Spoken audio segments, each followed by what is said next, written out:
Indonesia Malam, Saudara, pertama kalinya salinan ijazah Jokowi yang tanpa sensor diperlihatkan ke publik. Apa arti penting dibukanya seluruh data-data di salinan ijazah Jokowi ini? Kita bahas malam hari ini bersama pengamat kebijakan publik yang juga pemohon keterbukaan ijazah Jokowi di KIP, Bona Tua Silalahi. Selamat malam, Bang Bona. Malam, Audrey. Ada juga Ketua Umum Rampai Nusantara, Mardiansyah Semar. Mas Semar, selamat malam. Malam. Dan ada juga Direktur Eksekutif Lingkar Madani yang sudah bergabung melalui sambungan Zoom. Ada Ray Rangkuti. Bang Ray, malam.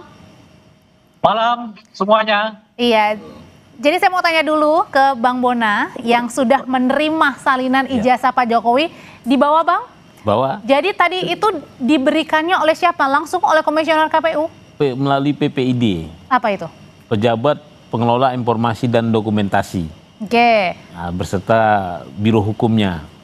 Dipersulit atau langsung dikasih aja tadi gampang? Langsung dikasih. Nah, udah memang keputusan KIP-nya kan seperti itu kan. Dan hari ini yang bikin janji berdua dari KPU dan Abang atau diundang oleh KPU? KPU yang mengundang. KPU yang mengundang. Kemudian? Minggu lalu kan mereka kan dikasih waktu 14 hari kerja setelah tanggal 13 putusan itu ya, 13 Januari, terus ditunggu-tunggu ya kan, sudah selesai 14 hari. Tidak ada banding? Tidak ada banding. Dan mereka menghubungin saya untuk memberikan salinan fotokopi terlegalisir berwarna.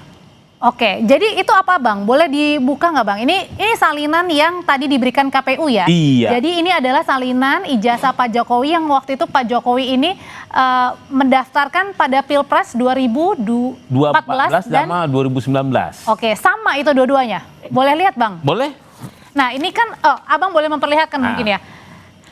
Oke, ini yang 2019.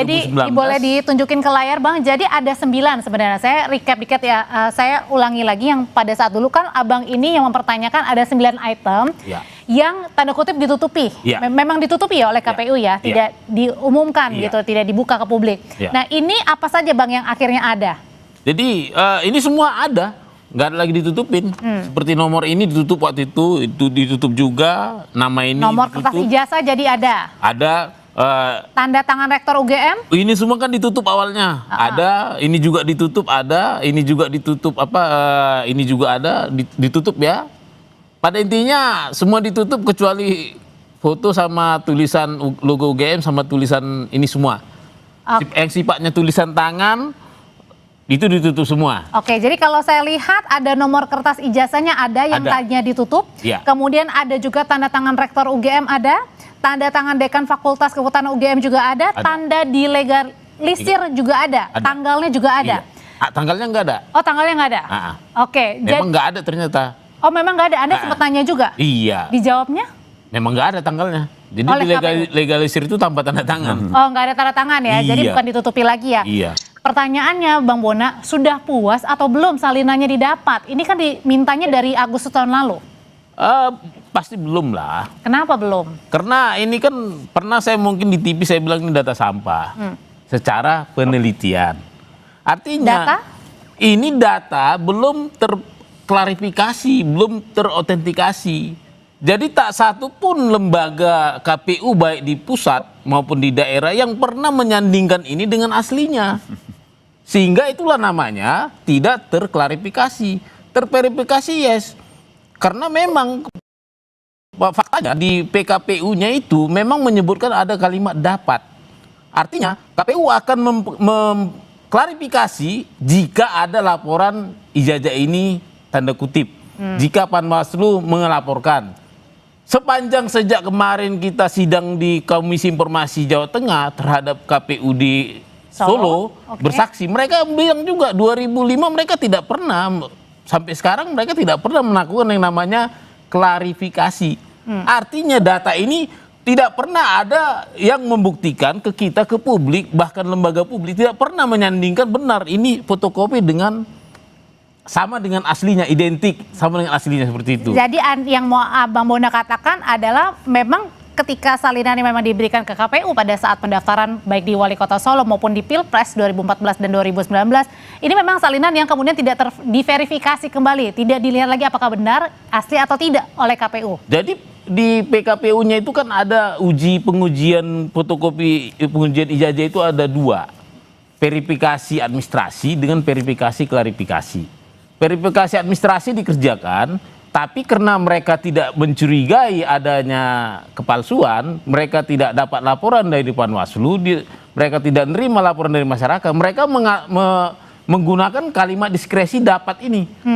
Mereka memutuskan tidak melakukan klarifikasi. Oke. Diterima saja. Terima saja, percaya saja. Apalagi kalau sudah jadi wali kota, apalagi kalau sudah jadi presiden, siapa yang berani melakukan siapa yang itu? berani? Oke. Ya kan? Nah, sekarang itu. pertanyaan selanjutnya, kenapa Anda mengaku tidak puas sudah mendapatkan salinan dari KPU?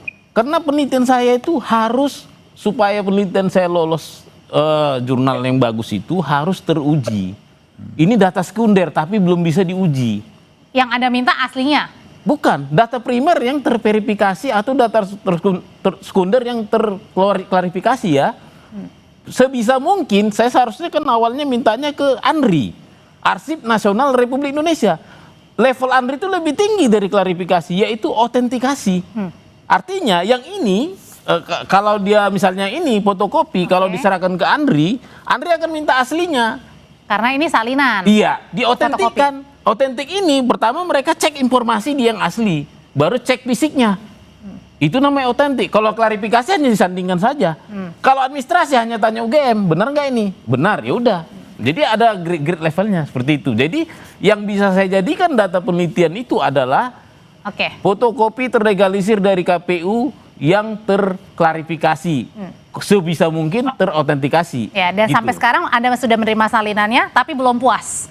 Mas Semar, kalau pada saat 9 item itu tidak diperlihatkan ke publik dan sekarang menurut KIP memerintahkan KPU untuk membuka semua, karena ini termasuk dokumen yang kemudian bisa dikonsumsi, diperlihatkan ke publik. Pertanyaannya, pada saat waktu ditutup itu 9 item, ini atas permintaan siapa? Ya tentu kan punya kebijakan yang menutup ya. Nggak ada juga perintah-perintah. KPU maksudnya? Ya mungkin juga KPU karena merasa mungkin itu ada data pribadi yang harus ditutup. Tapi bahwa sekarang itu diputuskan oleh KIP ya untuk menyerahkan bahwa itu dokumen yang boleh diketahui publik, ya bagus juga, jadi terbuka. Jadi apa yang dilakukan oleh Bonatua itu bahwa dia menginginkan untuk melihat salinannya langsung, kan juga sudah dipenuhi. Walaupun memang tadi disampaikan ini belum otentik, belum diklarifikasi, karena memang harus juga itu dipastikan bahwa salinan ini sesuai dengan aslinya. Jadi, dari segi substansinya sebenarnya memang betul Bang Bonatua bahwa ini belum jadi apa-apa juga ini. Yang paling penting tahapannya bahwa beliau ingin meminta itu sebagai bagian dari informasi publik kan sudah dipenuhi, dan itu juga menggembirakan buat kita sebagai orang publik yang merasa bahwa keterbukaan informasi itu harus juga dikedepankan juga kan gitu. Tapi waktu itu pada saat memang sudah akhirnya tadi menurut Mas Semar ditutupi oleh KPU begitu karena dianggap ini sebagai informasi yang pribadi begitu, pertanyaannya apakah Pak Jokowi waktu itu berkomentar atau enggak, bertanya atau tidak gitu? Usai jeda ya, nanti tetap bersama kami di Sapa Indonesia Malam. Jadi menyambung ke pertanyaan saya sebelumnya Mas Semar, kalau tadi Mas Semar bilang Pak Jokowi nggak tahu, sebenarnya ini nampaknya dari KPU yang menutupi 9 item itu. Pertanyaannya pada waktu itu Pak Jokowi sempat nanya nggak sih kenapa ditutupi? Enggak, Pak Jokowi itu orangnya maksudnya dia serahkan semua proses. Bahwa memang dia melaporkan, iyalah soal tudingan itu. Karena soal yang sangat personal ya buat diri Pak Jokowi. Tapi dalam prosesnya, saya tuh beberapa kali Audrey ketemu dengan Pak Jokowi nggak pernah bahas soal ijazah. Nggak pernah. Mau 2 jam, mau 3 jam kita diskusi gitu berdua pun nggak pernah ngomong soal ijazah. Sekarang Pak Jokowi tahu nggak kalau salinan ijazah sudah diterima oleh Bang Bona dan nanti di-share atau udah di-share ke publik? Sudah saya share tadi semua pada nyusun. Ya tahu, tapi kan juga nggak merubah apapun kan. Dalam arti bahwa proses hukumnya kan tetap jalan. Bahwa nanti ada pembuktian-pembuktian lain terkait dengan ijazah aslinya yang sekarang sudah menjadi barang bukti. Itu kan yang menjadi poin penting. Bahwa memang ini perlu diapresiasi ya soal keterbukaan informasi publik. Karena saya menganggapnya apa yang dilakukan Bonatua itu jauh lebih fair, jauh lebih baik ketika melalui prosedur hak publik untuk mendapatkan informasi. Kalau misalnya Rosuryo dan kawan-kawan kan tidak punya alat ya yang memang memadai untuk dilakukan penelitian, sudah menyampaikan ke publik bahwa ini palsu. Itu yang menurut saya tidak fair, tidak objektif. Nah, kalau yang dilakukan Bonatua itu sesuatu yang sesuai dengan tracknya menurut saya. Dia minta salinannya, nanti dia juga ingin melakukan autentifikasi, klarifikasi terkait itu. Karena sebenarnya kalau dari segi dasarnya itu, ketika satu lembaga institusi sudah menyatakan dia mengeluarkan ijazah atas nama Pak Joko Widodo, dan Pak Joko Widodo juga merasa menguasai ijazah yang dikeluarkan oleh UGM, kan selesai sudah. Nah, ini proses yang nanti akhirnya kita lihat apakah memang apa yang dilakukan oleh Bonatua ini sebagai pencerahan ya terhadap publik, bahwa publik juga punya hak untuk soal informasi. Oke, jadi maksudnya Anda ketika tadi Bang Bona bilang pada saat di konvers menyatakan publik ini saat ini terbagi dalam 3 kelompok. Ada yang tidak percaya ijazah Pak Jokowi asli, ada yang percaya ijazah Pak Jokowi asli, dan ada yang ragu-ragu. Kalau menurut Anda dengan adanya ini semakin meyakinkan? Enggak juga, belum merubah juga itu. Jadi belum merubah juga pikiran publik apakah dia percaya, tidak percaya, atau ragu-ragu. Yang bisa merubah pikiran publik adalah ingin rasa tahunya itu terpenuhi ketika memang ijazah palsu yang ijazah asli yang benar-benar dimiliki oleh Pak Jokowi itu betul-betul dinyatakan asli atau palsu. Nah, itu nanti dalam proses sidang peradilan kan gitu ya. Oke, Bang Rey, dengan salinan ijazah yang sudah artinya sudah bisa diterima oleh publik ya, sudah bisa dibaca dan diolah sendiri oleh publik. Nah, pertanyaannya apakah ini kemudian akhirnya meredam ke pertanyaan dari publik yang selama ini bertanya-tanya kemana ijazahnya Pak Jokowi? Asli atau enggak? Ada atau enggak? Kalau ada. Kan yang dipersoalkan orang itu adalah apa yang ada itu asli apa enggak. Itu kan yang dipersoalkan. Yang sampai sekarang ya kita belum tahu apakah asli atau tidak. Kalau ada. Maka karena adanya lah dia diloloskan. Baik sebagai wali kota Solo, gubernur DKI dahulu gitu ya, calon presiden 2 kali, ada tuh secara fisik. Cuma yang ada ini benar apa enggak? Asli apa enggak gitu. Nah, itu yang dipersoalkan oleh oleh Roy, oleh Bung Bonar dan sebagainya gitu.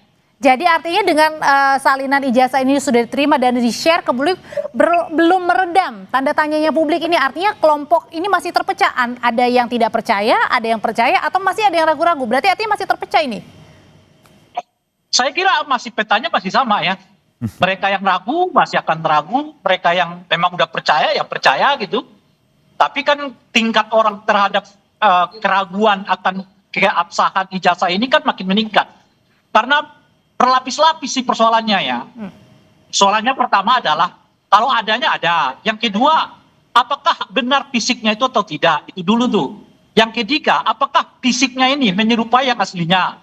Yang ketiga adalah apakah desain di dalam fisik itu sama dengan desain yang dikeluarkan UGM secara umum? Kan jadi bertingkat-tingkat nih, sampai ke persoalan fotonya benar apa enggak, legalisirnya benar apa enggak, dan sebagainya gitu. Jadi nanti makin banyak dong masyarakat yang kemudian menilai sendiri, malah nggak usah nunggu dari Mas Roy atau Bang Bona, jangan-jangan.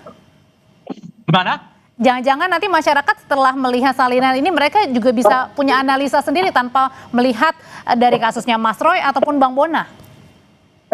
Iya, dengan sendirinya tentu saja. Tapi begini ya, ini kan sebetulnya berlarut-larut disebabkan oleh satu ya, dahulu ada ketertutupan yang sangat dari KPU terkait dengan ijazah ini. Kalau sebetulnya ijazah ini dari awal dipublikasi oleh KPU, memang itu sudah semestinya, maka kita nggak perlu sejauh ini berangkat gitu. Nah, sayangnya dari dahulu KPU menahannya, karena kalau Pak Jokowi itu kan objeknya ya, jadi memang beliau itu tidak punya apa istilahnya itu ya, beban sebetulnya untuk memperlihatkan itu kepada publik. Yang wajib memperlihatkan itu adalah KPU. Dan dari dahulu sudah dimintai aslinya dari KPU, tapi KPU selalu berlindung di belakang kerahasiaan individu gitulah kira-kira. Terakhir kan kita tahu tuh KPU pernah membuat aturan yang justru ya membatasi pengetahuan publik terkait dengan ijazah yang hanya berhubungan dengan Pak Jokowi. Nah, kalau sekiranya dari dahulu tanpa harus skip, tanpa harus ini, tanpa harus itu, mungkin nggak akan sepanjang ini ceritanya gitu. Artinya di sini KPU artinya di sini KPU tidak berani atau kurang berani? Iya, saya kira ada unsur kurang berani ya sejak dari awal. Mestinya mereka udah mengerti bahwa semua dokumen yang masuk ke KPU itu adalah dokumen yang tidak dikecualikan. Itu udah ranah publik gitu. Oke, Bang Boni. Nah, itu dengan sendirinya. Kalau sebetulnya mereka berpihak pada prinsip-prinsip transparansi, berpihak kepada kepentingan untuk publik mengakses keseluruhan ijazah dan sebagainya gitu, kelar ini dari dahulu. Nah, cuman lama sekali bahwa proses ini yang membuat orang makin mengental kepada mereka yang tidak percaya gitu ya. Dan tentu saja yang percaya makin mengental juga untuk membela keaslian dari ijazah Pak Jokowi gitu. Oke, dengan keterbukaannya, dengan KIP memerintahkan KPU untuk membuka salinan ijazahnya Pak Jokowi, jangan-jangan setelah ini banyak lagi dia permintaan-permintaan untuk membuka salinan ijazah para pejabat publik dahulu atau mungkin yang sekarang. Usai jeda ya Bapak-Bapak, kita akan membahasnya tetap bersama kami di Sapa Indonesia Malam. Menyambung pertanyaan saya sebelumnya, kalau gitu dengan KIP memerintahkan salinan semua salinan ijazah ini boleh dibuka bukan hanya untuk Pak Jokowi ya, Bang ya? Berarti artinya semua mantan pejabat publik maupun pejabat publik. Pertanyaannya kalau gitu, jangan-jangan ini makin banyak nanti yang meminta, jadi sibuk nanti KPU. Ya, bukan hanya KPU, semua lembaga pendidikan juga bisa dimintakan. Kampus-kampus yang mereka bisa dimintakan. Saya kan bukan hanya Pak Jokowi yang saya periksa, saya tanyain. Saya juga minta pejabat lain, sekelas menteri juga. Nah, tapi yang uniknya publik sekarang sudah banyak berwaya ke saya, minta pejabat A, pejabat B, pejabat C. Kenapa? Karena dia pikir kelas 1-nya aja RI nomor 1 dikasih, apalagi nomor sekian-sekian. Jadi ramai dong. Ramai. Nanti bakal saya yakin ini booming nanti ntar lagi. Oke, apa dampaknya Bang Rey kalau tadi akhirnya dengan KIP yang memerintahkan untuk membuka dokumen karena termasuk keterbukaan informasi, jadi ramai nih, jangan mantan pejabat publik atau pejabat publik sekarang ini semuanya ada yang meragukan dan kemudian meminta salinan. Ya nggak masalah. Karena itu dibuat persyaratan kan. Bahwa orang kalau mau menjadi pejabat publik itu harus jelas sekolahnya kan, lulusan ini, tamatan itu dan sebagainya. Mau tak mau itu harus diuji. Jadi semakin banyak persyaratan administrasi, semakin banyak jebakan juga gitu. Kita kan tahu juga, misalnya ada yang nggak penting-penting amat seperti SKCK, ya kan, harus ada. Nah, apakah SKCK-nya asli apa tidak, bisa juga dipersoalkan. Kan ada peristiwa yang sebelumnya terjadi di wakil bupati, seingat saya di salah satu daerah ya kemarin kan. Bahkan sudah sampai ke pidana. Yang dipidana itu bukan yang melaporkan kan, yang dipidana itu adalah proses hukum itu adalah orang yang diduga melakukan ijazah palsu gitu. Nah, berbeda ini dengan peristiwanya Pak Jokowi, sebab yang dipidana itu adalah orang yang melaporkan. Saya juga agak miris ya, karena partisipasi masyarakat seperti Bung Roy Suryo itu mestinya diapresiasi gitu. Kenapa gitu? Karena orang peduli apakah ijazahmu benar, SKCK-nya benar, LHKPN-nya benar. Itu penting banget bagi kita karena selama ini hanya menjadi prosedural administrasi biasa gitu loh. Berarti artinya tanpa benar-benar mau diignoran. Kalau yang KPU tadi menurut Bang Bona bilang ini dapat ya, berarti artinya KPU bisa memverifikasi atau tidak. Dan ini seharusnya ini juga menjadi tanda tanya yang kemudian juga harus diperbaiki dong. Jangan mendapat, artinya harus memverifikasi benar-benar seseorang yang ingin mendaftarkan. Sebetulnya wajib dibuka oleh KPU. Ini sebetulnya ya, kalau kan tanpa putusan Komisi Informasi Publik ini itu sebetulnya itulah kewajiban KPU. Yang jadi masalah itu adalah KPU menutupinya selama ini. Dan itu bermasalah. Sebab kenapa bermasalah? Karena kemudian orang nggak bisa mengakses data orang yang menjadi calon pejabat publik. Sebab filosofinya sederhana, semua orang yang menjadi calon pejabat publik, semuanya itu terbuka kepada publik, kecuali yang memang menyangkut yang berhubungan dengan yang tidak disyaratkan oleh administrasi negara. Ijazah itu kan disyaratkan oleh administrasi negara, LHKPN disyaratkan oleh administrasi negara. Jadi otomatis itu semuanya menjadi ranah publik. Inilah pokok persoalannya dari awal gitu, ditutup-tutupi yang membuat orang makin yakin ada persoalan di dalamnya gitu ya. Dan saya kira petanya nggak akan berubah, tetap aja seperti yang sekarang. Yang yakinnya akan yakin, yang enggak. Mungkin setelah ada nanti tahapan-tahapan berikutnya yang memungkinkan peta-peta ini akan berubah dan atau dilupakan orang. Oke, kalau gitu seharusnya Mas Semar semuanya harus berterima kasih dong dengan adanya kasus ini, maka keterbukaan informasi semakin jelas untuk pejabat atau mantan pejabat publik. Iya, dan menurut saya ini bagus sekali ya. Dan pada titik ini, ketika tadi siang Bona Tua menerima salinan, saya meyakini betul ini banyak sekali pejabat publik yang sudah mulai deg-degan ini. Karena apa? Karena Pak Jokowi saja yang itu mantan presiden ya, itu bisa salinan ijazah diberikan, apalagi pejabat publik lainnya, anggota DPR, bupati, wali kota, dan lain sebagainya. Dan kalau benar mungkin nggak deg-degan, mungkin ada juga yang tidak benar kan. Nah jangan-jangan Pak Jokowinya aman karena terbukti ijazahnya asli, nanti yang lain malah terbukti ijazahnya palsu lagi. Nah ini kan persoalan lain. Dan saya jadi teringat ya, waktu Prof. Yusril menyampaikan proses pemilihan presiden di tahun 99 lalu.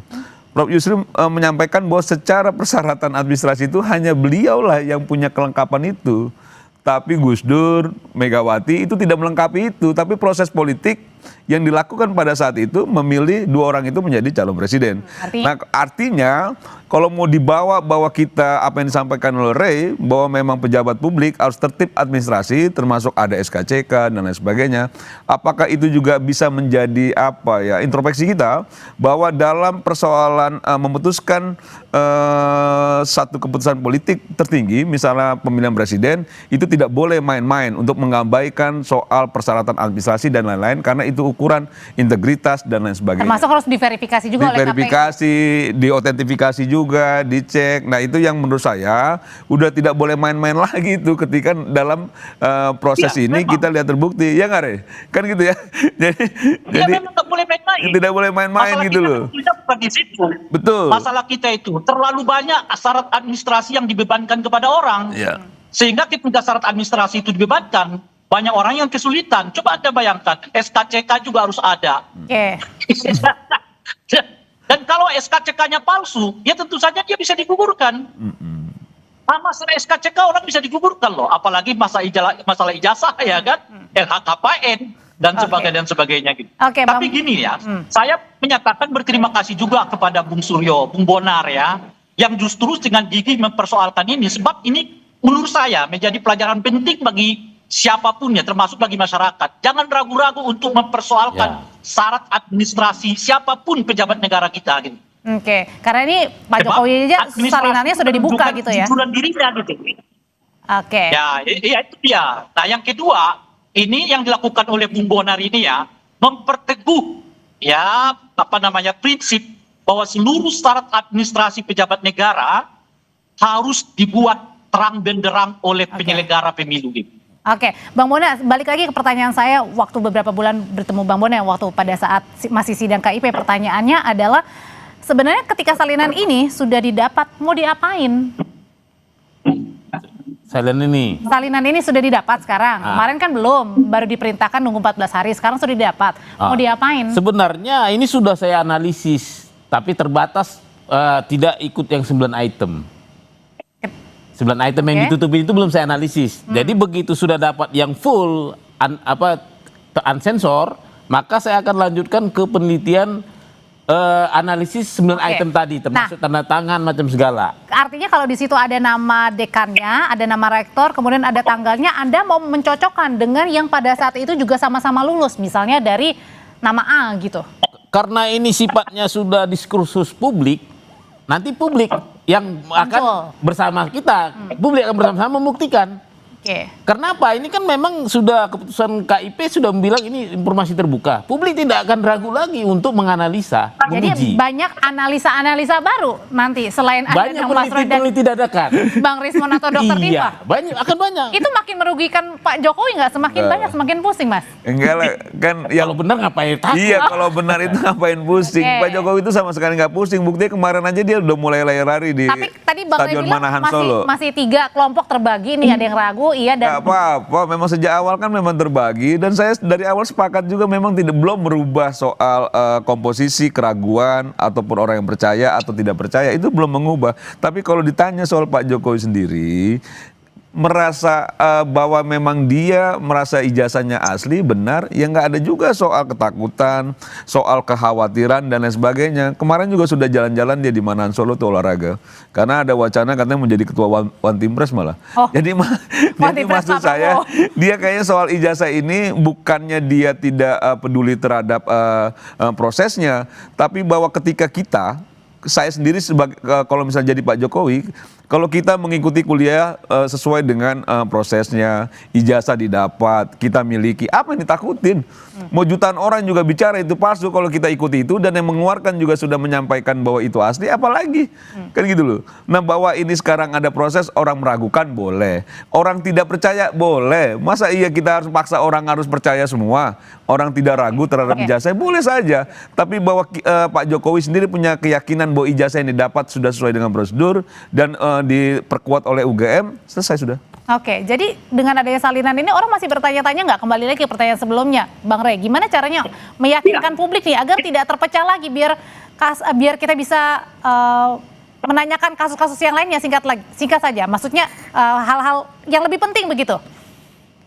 Ini sebetulnya kan pertanyaannya begini, dengan diungkapkannya ijazah versi KPU, katakan begitulah ya, apakah itu menunjukkan bahwa ijazah yang dipersoalkan selama ini dengan sendirinya asli?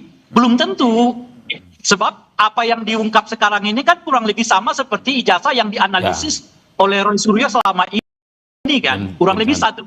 Dan itulah yang dipersoalkan oleh Roy Suryo dan kawan-kawan sebelumnya gitu. Nah, oleh karena itu sekarang kita punya 3 lah gitu ya. Satu ijazah yang di tangan Pak Jokowi, satu ijazah yang di tangan kepolisian dan mungkin akan nanti ke pengadilan, satu ijazah yang sekarang salinannya diserahkan oleh KPU ke kawan-kawan Bonan 2 gitu. Nah, tinggal lagi dilihat lagi ketiga-tiganya, mirip, cocok, ada nggak bersalah, ada nggak yang miring-miring dan sebagainya gitu. Jadi nanti artinya makin banyak analisanya ya. Artinya ini belum selesai, ini belum mengkerucut kepada siapapun sebelum katakanlah 3 versi ijazah ini disandingkan dalam satu meja. Oke, sudah kita tangkap pesan dari bapak-bapak semuanya. Yang pasti tadi ini membuka juga ya bagi masyarakat mungkin ya yang ingin mempertanyakan salinan atau ijazah-ijazah pejabat publik atau mantan pejabat publik lainnya. Terima kasih Bang Rey, Bang Bona, terima kasih, Mas Semar, terima kasih. Selamat malam bapak-bapak semua. Selamat Bung Bona ya. Terima kasih Bang Rey.